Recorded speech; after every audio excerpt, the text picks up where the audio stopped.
So I've had Pixel 4 for about a day now, and as you may know, my first bit of coverage on this device is titled 5 Reasons I Love Pixel 4. In other words, I found 5 positive aspects about this device that may make you want to buy it. And in this video, we're doing exactly the opposite. I've had it for longer right now. It's really easy to jump on the hate train right away, which is why I didn't. And now that I've had it for a little while longer, I've been able to objectively identify 5 gripes that I have with it, which may incline you to skip buying this year. But before I continue saying anything else, I want to address 2 crowds. One I know for certain exists, and the other I know may exist in a small number. To the people who are like, "Fuck yeah, Pixel 4 sucks!" and the potential fanboys who are like, it's not a bad phone, no one needs an ultra-wide, you don't understand, it's a misunderstood device. I am not saying that everyone should buy this phone and no one should buy this phone. I'm here to present all the facts, positive and negative, in order to help you decide which phone is right for you. At the end of the day, no phone is perfect for every individual. We all have our own individual needs and desires and tastes. So for the last video, I gave you 5 reasons why you may want to buy this phone. And in this video, I'm gonna give you 5 reasons why you might not want to buy this phone. And as a, sort of tech video journalist, I assure you there is no benefit to me lying to you about anything. Even though Google sent me this phone, they didn't expect any particular type of coverage. No one paid me to say positive or negative things about it. Once again, I'm not here to make you feel good. I'm here to present the facts. And I would hate to see fake tech news permeate the tech community here on YouTube. I am proud of how objective the community has been in the past couple years. And we already have enough of that, partisanship in everyday life, especially politics. So let's not do that. I really hate to see people jumping on the hype and hate train bandwagons here. Before we continue here, I'd really appreciate it if you'd leave a like on this video, comment if you have any questions, suggestions, or opinions, as the algorithm likes that and will help push my content to more people. So yeah, without further ado, let's get into the 5 reasons why you might want to skip Pixel 4 this year. The first issue that I have with this phone is something we cannot ignore. It's actually all over the news right now. The facial unlock with Pixel 4 and 4 XL works even if your eyes are closed, and that presents a whole slew of situations we don't want to think about. If you have something to hide, this is not going to be the phone for you, at least initially. I think this is going to be fixed because I cannot see why it wouldn't be. I think that Google, this is just pure speculation by the way, I'm not trying to spread tech fake news, this is just a theory. I think Google just didn't have time for some reason to implement that, because once again, I cannot see why they would just not include this. And that's why I think this is going to be fixed in a software update. We don't really know when that's going to happen, but I assume it'd be soon, hopefully before this phone starts shipping. Maybe they were trying to get it to work with the radar tech, which is new stuff. They also, had motion sense going on, so maybe they just didn't have time, although that's horrible time management, mind you, to implement this incredibly important aspect of facial recognition. And they're like, oh, you know what, we're just going to give the phones to people, give it to the press, and then we're going to fix it before launch or before we actually start selling it in stores. And again, that's just my educated guess as to what is happening right now. Take that with an enormous grain of salt. But yeah, this is a major issue. People can take advantage of your face in your sleep. I know it sounds wrong, but that's exactly what could happen here. Your wife, your husband, your enemy, your friend, whoever can unlock your phone without your knowledge. The fix to this is obviously restarting your phone before you go to bed,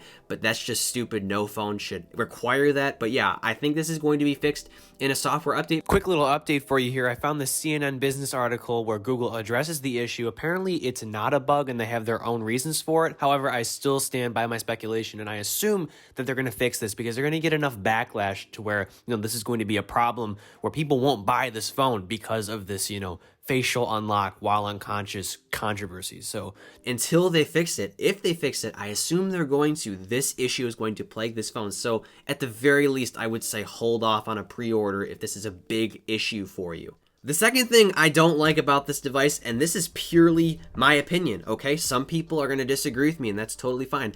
I don't like the side material on this device. I like the color. I think it looks great in terms of contrast, especially with the white black that you get in the Panda model here. But it feels cheap. This is just me, by the way. Once again, my opinion, my perception. If you like it, you're going to like it. If you're not going to like it, you're just not going to like it. And again, this is purely my opinion. If you're going to be paying upwards to $1,000 for a phone, I would expect the sides to feel a bit more metallic. I believe these are made out of aluminum, but it has this plastic finish that just makes it feel cheaper than it should be. I don't want to feel like I'm holding a Pixel 3a. I want to feel like I'm holding a Pixel 4 XL that costs significantly more. So that's just me. Again, I am an iPhone user. My main daily driver is an 11 Pro Max, and last year it was a 10s Max. I am used to stainless steel, and to me, that feels premium. Just like with other phones, I want a more metallic feel like you get with the Note 10 and the Samsung Galaxy S10 and the OnePlus 7 Pro and other phones. I don't know, this plastic feel or texture just kind of throws me off. It just, to me, once again, to me, makes this phone feel cheaper than it should be. But it looks nice. I gotta say, I like the colors. Once again, I like the little accented power button. But yeah, the texture just throws me off a little bit.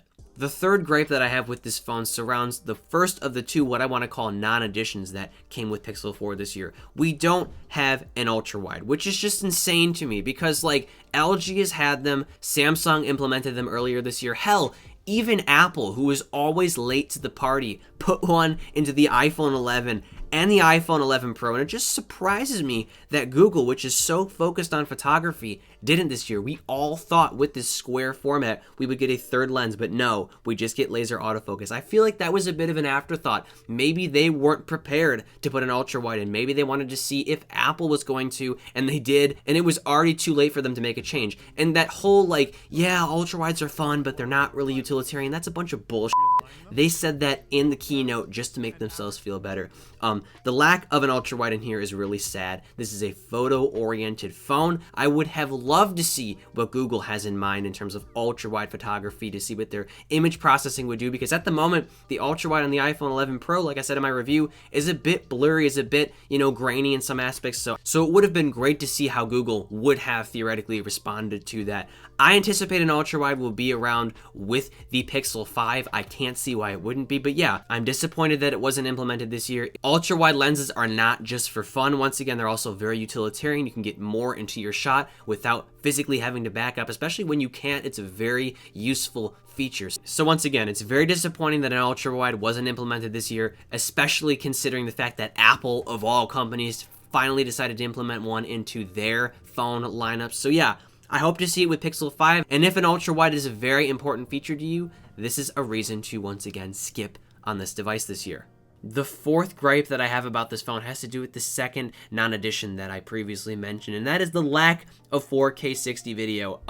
Again, I don't understand why this isn't implemented. This has been a feature for years now. Hell, even Apple implemented 4K 60 video 2 years ago in the iPhone 8 and the iPhone 10 in 2017. So I believe this phone is more than capable, or should have been more than capable, of pushing 4K 60. And even though this isn't like a feature that everybody uses on a daily basis, not every Pixel 4 owner, not every smartphone owner is going to make use of it, it should damn well be in here for what you're paying for. I mean, this is a flagship device. You should have at least the bragging rights of being able to record at 4K 60. I used it to shoot a YouTube video, so if you're a creator, if you're somebody who wants to, make use of your smartphone's camera, this is disappointing.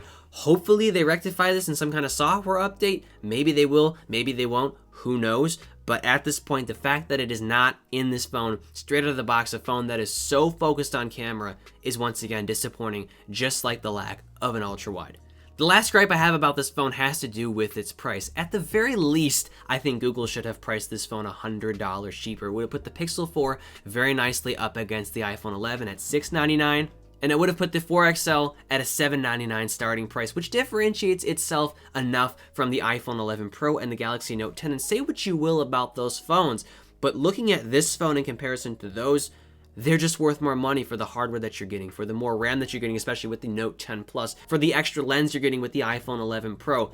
And I'm not saying that the performance with this phone is not comparable in terms of the software and in terms of some photography aspects, but, considering you are getting more features, it doesn't make sense that you're paying more for this device. This should not start out at $899. This is just too expensive for, once again, getting a mere 2 lenses in 2019 and not an ultra-wide for that matter. And of course, no 4K 60 video. It just lacks some flagship features, which if they had been there would have justified the price a little more. And that about wraps things up. Once again, Pixel 4 is not for everyone. No smartphone is for everyone. Everyone, once again, has their own individual needs and wants. But once again, these criticisms are the most objective I could think of in regard to this phone. It's a shame it doesn't have an ultra-wide camera. The facial unlock needs to be fixed ASAP. And other things that I said, of course, take with a grain of salt. They do involve my own opinion. But yeah, Pixel 4 is not a bad phone. It just has some major flaws which may deter you from buying it. But if you like stock Android, if you like Pixel's camera performance,